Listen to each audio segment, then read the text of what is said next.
오늘 말씀은 에스겔서 3장 4절부터 11절까지의 말씀입니다. 그가 또 내게 이르시되 인자야 이스라엘 족속에게 가서 내 말로 그들에게 구하라. 너를 언어가 다르거나 말이 어려운 백성에게 보내는 것이 아니요 이스라엘 족속에게 보내는 것이라. 너를 언어가 다르거나 말이 어려워 내가 그들의 말을 알아듣지 못할 나라들에게 보내는 것이 아니니라. 내가 너를 그들에게 보냈다면 그들은 정녕 내 말을 들었으리라. 그러나 이스라엘 족속은 이마가 굳고 마음이 굳어 내 말을 듣고자 아니하리니 이는 내 말을 듣고자 아니함이니라. 보라 내가 그들의 얼굴을 마주 보도록 내 얼굴을 굳게 하였고 그들의 이마를 마주 보도록 내 이마를 굳게 하였으되 내 이마를 화석보다 굳은 금강석 같이 하였으니 그들이 비록 반역하는 족속이라도 두려워하지 말며 그들의 얼굴을 무서워하지 말라 하시니라. 또 내게 이르시되 인자야 내가 내게 이를 모든 말을 너는 마음으로 받으며 귀로 듣고 사로잡힌 내 민족에게로 가서 그들이 듣든지 아니 듣든지 그들에게 구하여 이르기를 주 여호와의 말씀이 이루하시다라. 아멘. 성도의 고난이나 처절한 생존의 기간은 어떤 것과도 비교할 수 없는 아름다운 시간입니다.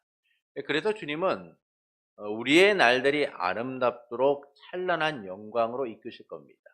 주 예수 그리스도께서 어떤 것과도 비교할 수 없는 은혜를 우리에게 주실 거예요. 그러므로 오늘도 주 예수 그리스도 안에서 빛나는 성도 여러분을 예수님의 이름으로 축복합니다. 하나님께서는 에스겔에게 두루마리를 먹으라고 하셨습니다. 이는 오직 말씀이 능력임을 알려주는 것이죠. 두루마리를 먹으라는 말씀은 이 말씀의 사명자 하나님께 부름을 받은 사람들은 무엇으로 승부를 해야 하는가를 알려주는 겁니다. 세상처럼 능력이 많거나 어떤 말의 재주나 힘을 가지거나 명성이 많은 것이 능력이 아니라 하나님의 말씀을 가질 때만, 말씀으로서만 우리에게 능력이 된다라는 사실을 알려주는 것이죠. 그래서 주님은 내 배에 넣으며 내 창자에 채우라라고 하십니다. 그리고 이제 오늘 볼 본문은 2장 3절부터 7절에 나오는 이 첫 번째 소명을 다시 반복하는 내용입니다. 이는 에스겔의 사명이 얼마나 어렵고 힘들고 어려운가, 그 사명이 얼마나 막중한가를 좀 알려주고 있는데요. 특히 본문이 2장 3절부터 7절의 첫 번째 소명과 확연히 다른 점은 이 대상이 더욱더 구체적이다라는 사실을 우리에게 알려주고 있습니다. 첫 번째 소명에서는 이스라엘 족속에게로 보내노라라고만 말씀하셨죠. 하지만 본문 11절은 사로잡힌 내 민족에게로 가라라고 말씀하세요. 이는 1장 1절에서 사로잡힌 자와 같은 이 표현으로 에스겔이 그와 함께하고 있는 자들에게 사명을 감당해야 된다라는 사실을 말씀해주고 있는 겁니다. 그러나 이 일은 매우 어렵고 힘든 일이죠. 어려움도 위기도 있을 것이 분명합니다. 하지만 하나님은 그들에게 가서 하나님의 말씀을 전하라고만 하세요. 사람의 마음을 움직일 능력이나 굴복시킬 힘, 그들의 마음을 감동시킬 만한 언변을 주시면서 말씀을 전하라라고 하시는 게 아닙니다. 이를 통해서 말씀하시는 바는 무엇일까요? 사람들은요, 듣고 싶은 말을 듣고자 합니다. 듣고 싶은 말을 들을 때만 좋아하죠. 싫은 말을 듣고 싶은 사람은 아무도 없을 겁니다. 모든 사람은 듣고 싶은 말을 듣기를 원해요. 그래서 사람과의 관계를 넓히고 좋은 결과를 얻기 위해서는 내가 하고 싶은 말이 아니라요, 남이 좋아하는 말을 할 때에 더욱더 관계가 깊어지게 되고 좋은 결과를 얻을 수 있는 겁니다. 그러나 좋은 말만이 그들을 위한 것일까요? 우리는 주변에서 좋은 말을 하는 사람들을 가끔 봅니다. 그들의 말은 입속의 사탕처럼 매우 달콤하죠. 솜사탕처럼 부드럽기까지 합니다. 아이스크림처럼 시원하고 달기까지 하죠. 어느 거나 하나 버릴 것 없는 것처럼 보여요. 그래서 사람들은 그 말을 들으며 그들을 환영하고 사랑하게 됩니다. 하지만 싫은 말은 어떨까요? 책망과 질책, 충고, 그것이 아무리 좋은 말이라고 해도 사람들은 듣기를 싫어합니다.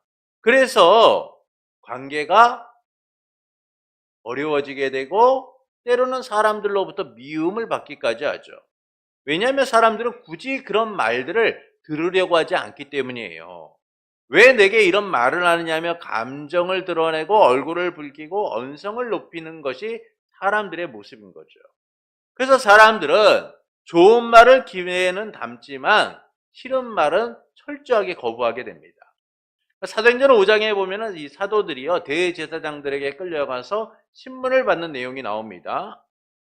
예수의 이름으로 가르치지 말라고 엄하게 명령했음에도 복음을 전한 그들을 신문하게 되죠. 이에 베드로와 사도들은 일제히 사람보다는 하나님께 순종하는 것이 마땅하다라고 하면서 너희가 나무에 매달려 죽인 예수를 하나님이 살리시고 이스라엘에게 제사함과 회개를 주시려고 그분의 오른손을 높여서 임금과 구주로 삼으셨다라고 말합니다. 이 일에 우리가 증인이며 성령께서 증인이시다라고 그들은 고백해요. 이 말을 들은 사람들이요, 이 사람들의 반응에 대하여 사도행전 5장 33절은 이렇게 말씀합니다. 그들이 듣고 크게 노하여 사도들을 없이 하고자 할 때, 복음이 전해지고 그 복음을 통하여 그들에게 찔림이 일어나게 되었는데 그들이 어떻게 합니까? 크게 노하여 사도들을 죽이고자 했다라는 것이죠. 또한 사도행전 7장에 보면은 스데반도 대제사장 앞에 서게 됩니다. 그는 예수님이 그의 조상 아브라함으로부터 약속된 메시아다라는 사실을 증거하게 되죠. 그러면서 스데반은 너희는 그 조상과 같다. 너희 조상들이 선지자들을 얼마나 박해했느냐. 너희는 그런 사람들이야. 예수님이 예언되신 메시아이신데 너희는 그분을 잡아 죽이지 않았느냐. 너희는 살인자야. 율법을 지키지 않고 불순종한 자들이다 라고 책망을 해요. 이 말을 들은 대제사장들과 무리들의 반응에 대하여 사도행전 7장 54절은 이렇게 말씀하죠. 그들이 이 말을 듣고 마음에 찔려 그를 향하여 이를 갈거늘. 이처럼 사람들은요, 듣고 싶지 않은 말을 들을 때 분노하게 됩니다. 감정을 드러내고 언성을 높이고 자기들의 뜻대로 보복하고자 하죠. 이는 교회 안에서도 마찬가지죠. 교회 안에서도 사람들은 듣고 싶은 말만 들으려고 합니다. 그래서 여러분에게 복이 넘칠 겁니다. 여러분 나가거나 들어가거나 잘 될 겁니다. 자녀들이 잘 될 거예요. 만사 형통할 겁니다. 여러분의 삶에 축복이 임하기를 원합니다. 이런 얘기를 들으면 사람들은 아멘 아멘 하며 반응하게 됩니다. 그러나 주님을 위해 여러분의 모든 것을 버리십시오. 여러분이 먹고 마시는 것 때문에 그렇게 여러분의 인생을 낭비하지 마십시오. 오늘부터라도 여러분 기도하세요. 말씀대로 살아가세요. 여러분의 재산의 일부를 주님을 위하여 사용하십시오. 라는 이야기를 들으면 사람들은 아멘하지 않아요. 쉽게 아멘하지 않습니다. 그들이 들으려고 하는 얘기는 이런 얘기가 아니거든요. 대부분의 사람들은 자기가 은혜 받고 자기에게 좋은 이야기들만을 들으려고 해요. 그 교회 안에서도 마찬가지인 거예요. 그런데 에스겔이 전할 말씀은 어떤 말씀입니까? 사람들이 듣고 싶은 말이 아니에요. 애가와 애곡과 재앙의 말씀이다 라고 합니다. 듣고 싶지 않고 듣기를 원하지도 않는 말씀을 하나님은 에스겔에게 가서 전하라 라고 하시는 거예요.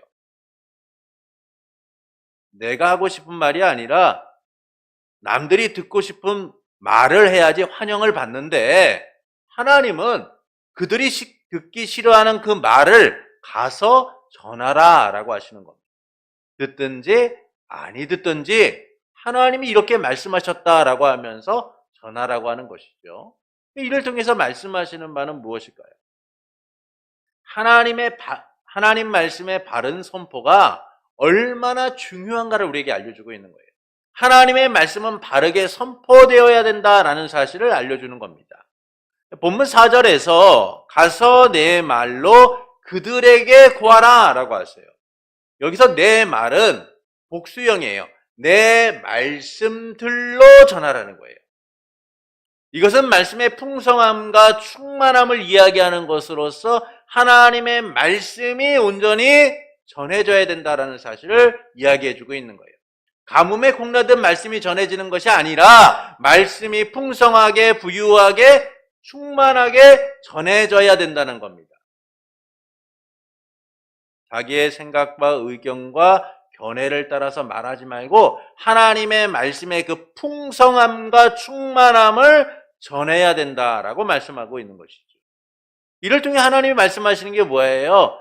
그것만 전하라는 거예요. 말씀만 전하라는 겁니다. 너의 감정과 너의 의견과 너의 뜻을 전하는 것이 아니라 내가 무엇을 말하고자 하는가만을 전하라라고 하시는 거죠. 이 말씀을 들어야 될 사람들이 누구입니까? 언어가 다른 이방 민족이 아니라는 거예요. 이스라엘 족속이라는 겁니다. 사로잡힌 자들, 에스겔과 같은 처지에 있는 자들에게 가서 전하라 라고 말씀하는 거죠.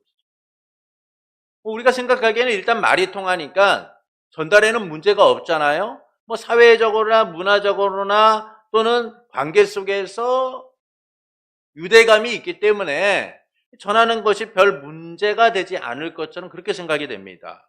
그런데 하나님께서 본문 6절부터 7절에서 이 일이 얼마나 어려운가를 이렇게 말씀해주고 있어요. 본문 6절부터 7절을 좀 보시죠. 너를 언어가 다르거나 말이 어려워 내가 그들의 말을 알아듣지 못할 나라들에게 보내는 것이 아니니라. 내가 너를 그들에게 보냈다면 그들은 정녕 내 말을 들었으리라. 그러나 이스라엘 족속은 이마가 굳고 마음이 굳어 내 말을 듣고자 아니하리니 이는 내 말을 듣고자 아니함이니라. 쉽게 이해가 되지 않아요. 언어가 다르면요, 문화적, 사회적, 역사적으로요, 공감대를 형성하는 일이 매우 어렵습니다. 너무나 다른 상황 속에서 살았잖아요. 그런데 하나님께서는 차라리 언어가 안 통하는 사람들에게 갔다면 네가 전하는 말을 듣고 그들이 변했을 거다. 그런데 이스라엘 족속은 그런 사람들이 아니야. 네가 아무리 전해도 그들은 들었지도 않고 변하지도 않고 너는 매우 큰 어려움을 경험하게 될 거야 라고 말씀하고 있는 것이죠. 왜 그렇습니까? 그들의 이마가 굳고 마음이 굳었다라는 것이죠. 완고하고 강박하고 고집스러워서 하나님의 말씀을 받을 생각이 없다는 거예요. 말을 들으려고도 하지 않고 따르려고도 하지 않는 사람들이 누구냐? 이스라엘 족속, 에스겔과 같이 사로잡힌 자들이다라는 것이죠. 우리가 이를 잘 보여주는 말씀이 마태복음 13장 54절부터 58절에 보면요, 예수님이 고향 나사렛에 가서 회당에서 말씀을 전하시는 내용이 나옵니다. 예수님이 말씀을 전하시자 사람들이 매우 놀라면서 이 지혜와 이런 능력이 어디서부터 왔느냐라고 얘기해요. 변화가 찾아오고 말씀에 감격하고 주님을 주로 섬기는 놀라운 일이 일어난 게 아닙니다. 그들이 이 지혜와 이런 능력이 어디서부터 왔느냐라고 말하는 것은 하찮게 보고 업신여기고 우습게 봤던 예수님께서 그런 말씀을 하시니까 받아들일 수가 없는 거예요. 그래서 57절에서 예수님이 이렇게 말씀합니다. 선지자가 고향과 자기 집에서는 존경을 받지 않음이 없느니라. 존경을 받지 못한다는 거예요. 왜 그렇습니까? 그들은 이미 고정관념으로 가득 찬 사람이라는 것이죠. 우리가 과거를 보면 우리의 과거를 아는 사람들은요, 그 과거의 고정관념 속에서 가득 찹니다. 그래서 좀 성공하고 잘 되고 그러면 잘 돼 있는 모습들을 이야기해 주는 것이 아니라, 야, 제가 옛날에 어떤 애인 줄 알아? 참, 저 말도 잘 못하고 공부도 못하고 코 올리게 이제 좀 성공했다고 저렇게 의시되는데 쟤 정말 하찮은 애야.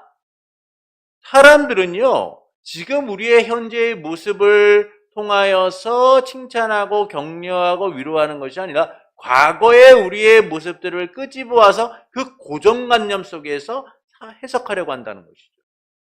그러니까 에스겔이 사로잡힌 동족들에게 가서 말씀을 전하는 일이 그래서 어려운 거예요. 하나님이 이 일을 가능하도록 에스겔의 얼굴을 굳게 하고 이마를 화석보다 굳은 금강석같이 하겠다라고 말씀합니다. 그 마음을 누구보다 강하고 담대하게 하신다는 거예요. 말씀을 온전히 전하도록 강하게 하신다는 겁니다. 그래서 이스라엘 백성이 어떤 반응을 보이든 어떻게 그들이 저항을 하든 그것에 꺾이지 않고 불굴의 의지를 가지고 그 일을 감당할 수 있도록 만드시겠다는 것이죠. 세상에 굴복당하지 않고 유혹받지 않고 넘어지지 않고 오직 말씀만을 전할 수 있도록 하나님이 그렇게 만드시겠다는 거예요. 본문 10절부터 11절을 좀 보시죠. 모든 말을 너는 마음에 받으며 귀로 듣고 사로잡힌 내 민족에게로 가서 그들이 듣든지 아니 듣든지 그들에게 거하여 이르기를 주 여호와의 말씀이 이러하시다라. 주 여호와의 말씀이 이러하시다. 하나님이 에스겔을 강하고 담대하게 만들어서 그들에게 보내시면서 하시는 핵심이 뭡니까? 주 여호와의 말씀이 이러하시다 하라. 말씀의 바른 선포가 이루어져야 된다라는 거예요. 여기서 주라는 표현은 하나님의 절대적 주권을 강조하는 겁니다. 왕이신 하나님께서 이렇게 말씀하셨다는 거예요. 그래서 에스겔이 전해야 될 말씀이 절대적인 하나님의 말씀임을 알려주고 계신 겁니다. 하나님이 에스겔에게 이 두 번째 소명을 통하여 말씀하시는 것은 그에게 내 말로 구하라. 주 여호와의 말씀이 이러하시다라고 하고 계신 거예요. 그 이유는 분명하죠. 말씀의 바른 선포. 그것이야말로 하나님이 원하시는 것이고 백성의 진정한 회복을 가져오는 것이기 때문이에요. 그래서 소명을 받은 자는 사명자는 말씀을 바르게 전해야 되는 거예요. 내 생각과 의견과 뜻이 아닌 오직 말씀이 바르게 선포되도록 해야 되는 겁니다. 말씀을 바로 전하지 못하면 그것은 의미가 없는 거예요. 부름을 받고 쓰임을 받는 자는 말씀을 바르게 전하는 일을 최우선의 목적과 방향으로 설정해서 그 일을 감당해야 되는 겁니다. 왕이요, 다른 나라에 사신을 보낼 때 사신은 두 가지를 생각하게 돼요. 첫째는 왕의 말씀을 바로 전해서 꼭 뜻을 이루겠다라는 생각을 해야 되는 겁니다. 둘째는 어떤 위협과 상황 속에서도 굴복하지 않고 왕의 뜻을 전하겠다라는 의지를 가지고 사신은 행해야 되죠. 왕이 보내는 사신은요, 생명을 걸고 왕의 뜻을 전하고 그 힘을 덧입어서 나가는 사람이기 때문이에요. 그에게 목적은요, 내가 다른 나라에 가서 왕의 말을 전하고 내가 백성에게 가서 말을 전하는 일들을 통하여 내 유익과 내 영광과 내 명예를 얻고자 한다 라는 생각으로 가는 게 아니에요. 어떻게든 왕의 뜻을 바르게 전해야겠다라는 생각을 가지고 나아가는 것이죠. 이처럼 하나님의 말씀은 바르게 선포되어야 되는 거예요. 그래서 말씀의 바른 선포는 타협이 될 수 없는 겁니다. 상황과 현실과 환경에 의하여 말씀의 선포가 타협이 될 수 없는 거예요. 주님은 반드시 주 여호와께서 이렇게 전하라고 하셨기 때문이죠. 말씀이신 주님이 이 땅에 육신을 입고 오셨을 때 그분은 세상을 향하여 회개하라 천국이 가까웠느니라 라고 말씀하셨습니다. 그러나 세상의 사람들은 그 말씀을 들었음에도 불구하고 환영하거나 기대하거나 소망하거나 주님 앞에 나아가지 않았어요. 오히려 그들은 그 말씀을 들으면서 분노하였고 어떻게든 예수님을 죽일까를 고민했죠. 자신들의 멋대로 그분을 정치적 왕으로 삼으려고도 했고요. 예수님을 통하여 자기들의 뜻을 이루고자 했던 사람들도 있었어요. 하지만 예수님은 그와 같은 사람들의 마음을 얻고자 행동하지 않으셨어요. 사람들의 마음을 따라 움직이지 않으셨습니다. 오직 하나님의 뜻을 따라 하나님의 말씀대로 선포하시고 행하셨죠. 그리고 예수 그리스도께서는 말씀을 온전히 이루시고자 저주받은 나무에 달리셔야만 했어요. 그분이 고난을 받아 죽을 것을 말씀하셨으나 베드로는 예수님을 붙잡고 항의하며 주님 그럴 수 없습니다. 그런 일은 당신이 할 수 있는 일이 아니에요 라고까지도 했죠. 제자들은 어떻습니까? 그분의 말씀을 기억하는 이가 아무도 없었어요. 그분이 붙잡히셨으나 모두 다 도망갔고 주님의 곁에는 제자 요한만이 있었을 뿐이죠. 예수님이 이 땅에 말씀을 완전케 하시고자 가신 그 길은 너무나 외롭고 힘든 길이었어요. 이마가 굳고 얼굴이 굳은 저들을 향해 예수님은 담대하고 강하게 그 일을 행하셨으나 언제나 그 길은 외로운 길이었고 환영받지 못하는 길이었고 거부당하는 길이었습니다. 그럼에도 불구하고 예수님은 그 일을 묵묵히 아버지의 뜻을 따라 행하셨어요.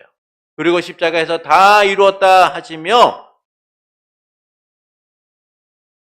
하나님의 뜻을 이루셨습니다. 그래서 예수님의 죽으심과 부활은 복음이 되고 능력이 되고 말씀이 된 거예요. 우리가 무엇을 전하고 무엇을 위해 생명을 걸어야 할지를 알게 하신 겁니다. 제자 되고 증인 되고 말씀의 메인자가 되어 살아가는 삶. 그것이 바로 우리 주 예수 그리스도의 십자가의 죽으심과 부활을 통하여 우리에게 임한 삶인 거죠. 이 삶이 우리를 살리며 세상을 살리는 길인 거예요.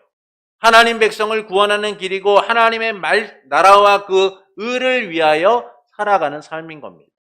그래서 우리는 말씀이 온전히 선포되는 삶이 얼마나 중요한가를 깨닫고 그 말씀을 붙들고 살아가는 이들이 돼야 돼요.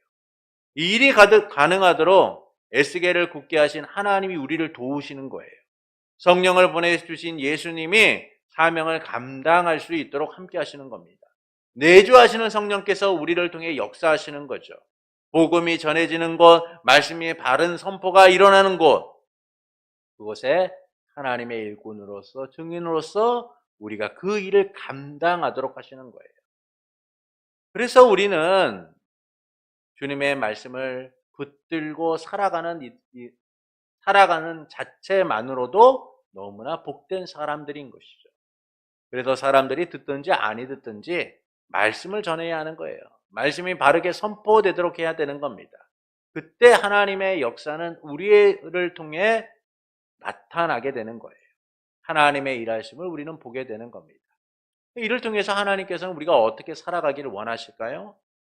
말씀이 바로 선포되기를 원하시는 거예요. 우리의 삶을 통하여 말씀의 바른 선포가 이루어지기를 원하시는 겁니다. 이에 대해 우리는 말씀이 바로 선포되는 일이 우리의 삶과 무슨 연관이 있느냐라고 생각할 수도 있어요. 그러나 말씀의 바른 선포는 우리의 삶과 밀접한 연관이 있습니다. 오늘날 잘못된 말씀, 오염된 말씀을 들으면서도 심각성을 인식하지 못한 채 따라가는 이들을 보게 돼요.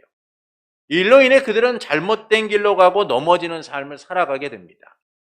그래서 말씀의 바른 선포는 매우 중요한 거예요. 특히 교회 안에서 말씀의 바른 선포가 이루어져야 하는 겁니다. 그리고 우리 삶에서도 말씀의 바른 선포가 나타나야 하는 거예요. 거짓과 유언비어 오염되고 타락된 말씀이 아니라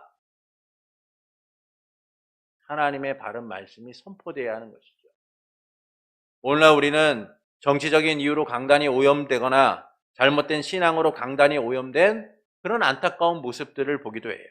그런데 이런 잘못된 선포를 들으면서도 많은 성도들이 넘어지고 있고 잘못된 길을 가고 있음에도 그것을 인식하지 못한 채 살아가고 있다는 거예요. 말씀의 바른 선포가 이루어지지 않으면 어둠으로 가득하게 되는 겁니다. 여러분 중세시대를 보십시오. 어둠의 시대라고 불렸어요. 그것은 말씀이 사라진 시대이기 때문입니다. 말씀의 바른 선포도 말씀의 바른 적용도 말씀의 바른 이해도 사라진 시대. 그 시대에 많은 죄악이 넘쳐났고 많은 사람들이 죄악의 파도 속에 휩쓸려 떠내려갔어요. 예레미야 시대 사람들이 왜 선지자의 말을 거부했습니까? 그 당시 많은 선지자들이 있었는데 그들이 백성들의 마음을 얻고자 그들의 배를 채우고자 명성과 권력을 유지하고자 타협하고 거짓되고 오염된 말을 선포했기 때문이죠. 하나님께서는 호세아 4장 6절부터 9절에서 이와 같은 오염된 모습을 이렇게 말씀하고 계세요. 호세아 4장 6절부터 9절입니다. 내 백성이 지식이 없으므로 망하는도다. 내가 지식을 버렸으니 나도 너를 버려 제사장이 되지 못하게 할 것이요. 내가 내 하나님의 율법을 잊었으니 나도 내 자녀들을 잊어버리리라. 그들은 번성할수록 내게 범죄하니 내가 그들의 영화를 변하여 욕이 되게 하리라. 그들이 내 백성의 속죄 제물을 먹고 그 마음을 그들의 죄악에 두는도다. 장차는 백성이나 제사장이나 동일함이라. 내가 그들의 행실대로 벌하여 그들의 행위대로 갚으리라. 이게 너무나 가슴 아픈 말씀이죠. 하나님께서 뭐라고 말씀합니까? 제사장이 많아지면 많아질수록 세상이 아름답게 변한다고 말씀하는 게 아니에요. 제사장이 많아지니까 죄가 더 넘쳤다라는 겁니다. 그들이 백성들이 주는 속죄 제물을 먹고 그 마음에 죄악을 둔 채 타협하고 있었다는 거죠. 하나님의 말씀과 다른 것들을 행하고 오염된 말씀을 전하며 세상과 타협하고 있었다는 거예요. 백성의 마음을 얻고자, 백성들이 주는 재물을 얻고자 그렇게 살아가고 있었다는 거예요. 이게 얼마나 슬픈 일입니까? 근데 바울 시대에도요, 이런 일들이 있었어요. 로마서 16장 17절부터 18절에 보면 이렇게 말씀합니다. 로마서 16장 17절부터 18절입니다. 형제들아, 내가 너희를 권하노니 너희가 배운 교훈을 거슬려 분쟁을 일으키거나 거치게 하는 자들을 살피고 그들에게서 떠나라. 이 같은 자들은 우리 주 그리스도를 섬기지 아니하고 다만 자기들의 배만 섬기나니 교활한 말과 아첨하는 말로 순진한 자들의 마음을 미혹하느니라. 자기들의 배만을 섬기는 자들, 배를 불리우고 채우고 먹기 위해, 즐기기 위해, 누리기 위해 성도를 이용하는 사람들이 있었다는 거예요. 부드러운 말과 축복하는 말로 순진한 성도들의 마음을 속이고 기만하고 사기를 치는 사람들이 있었다는 겁니다. 그들을 사도 바울은 피하라 라고 말씀하고 있는 거예요. 그들에게서 떠나라 라고 말씀하고 있는 겁니다. 그러니까 이런 안타까운 일이 오늘날에도 일어나고 있죠. 번영과 성공, 물질에 물든 말씀들이 범람하고 있어요. 세상의 방식을 따라 살라는 말씀들이 넘쳐나고 있습니다. 사람의 마음을 얻고자 만사형통의 복에 대하여 이야기하고 있죠. 그러나 성도의 삶은 세상이 말하는 물질적 번영과 형통을 이야기하는 게 아니에요.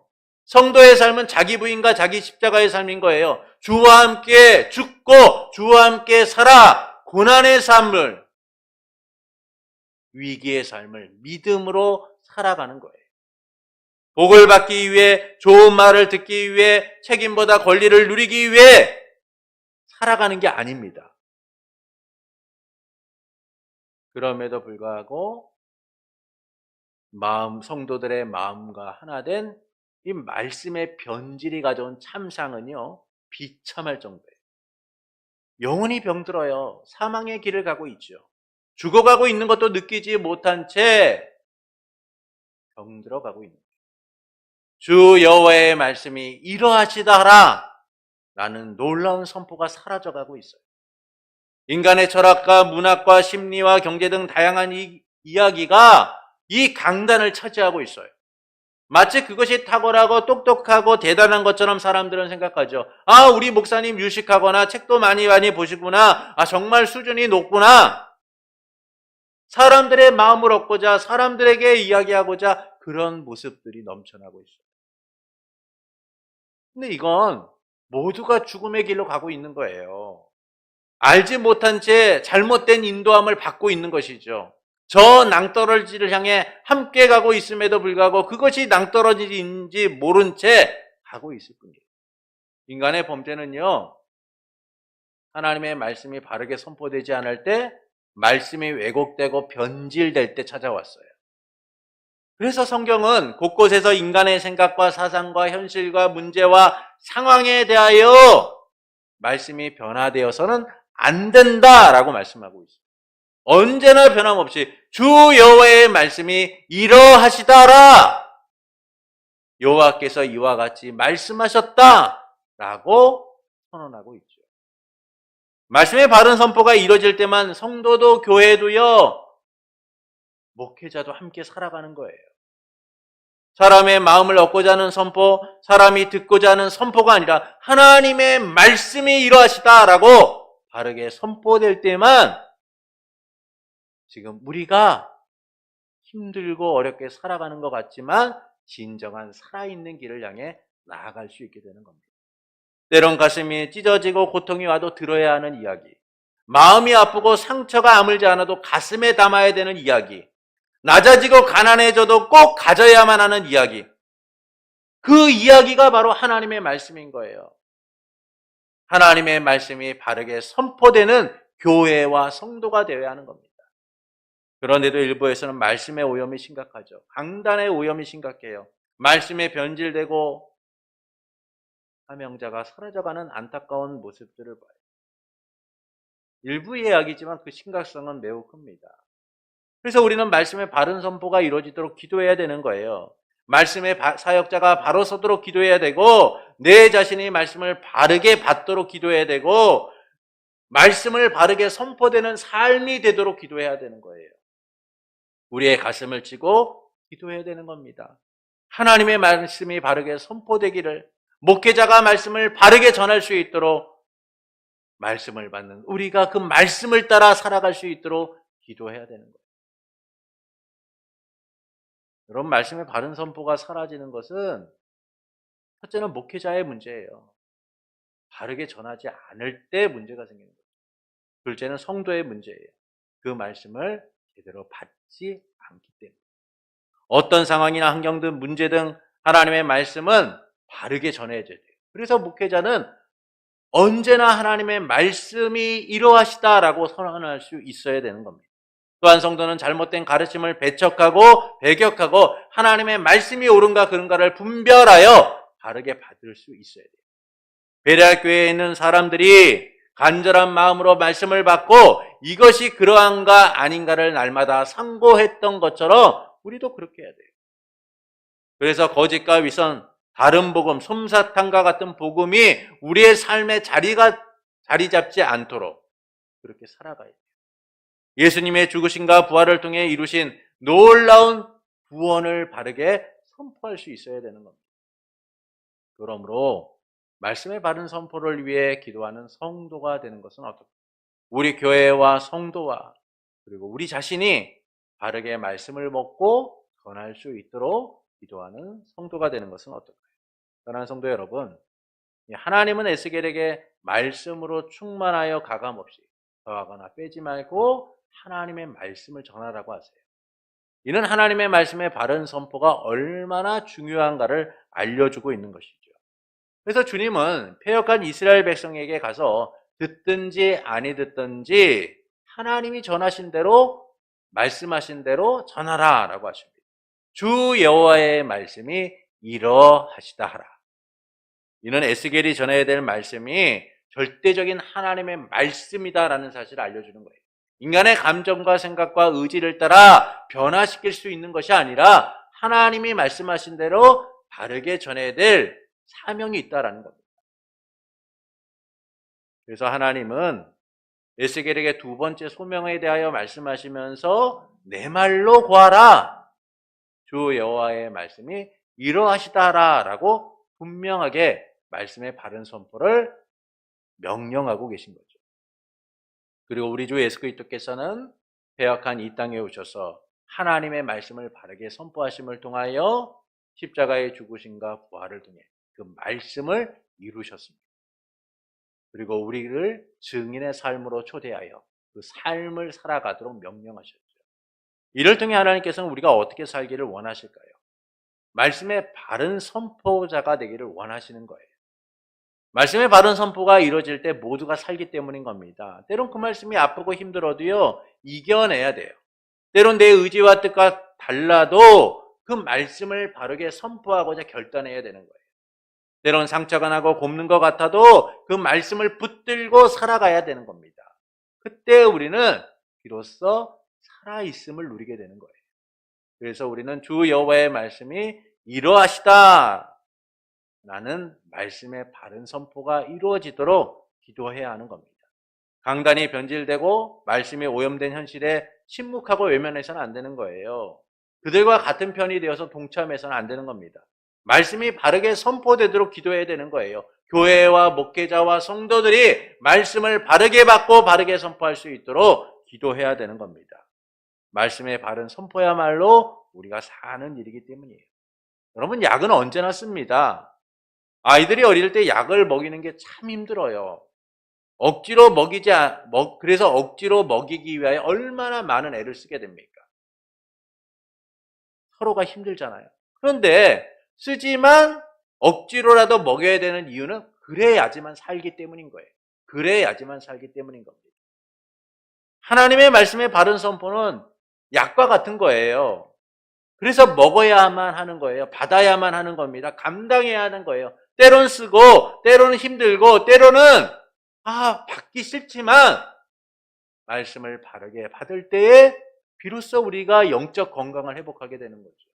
하나님이 원하시는 삶을 살아가게 되는 거예요. 살아있는 삶을 살게 되는 겁니다. 그러므로 말씀의 바른 선포를 위해 기도하는 성도가 되시는 것은 어떨까요? 교회와 성도와 우리 자신이 바르게 말씀을 먹고 전할 수 있도록 기도하는 성도가 되시는 것은 곳곳에서 말씀의 오염들이 나타나고 있어요.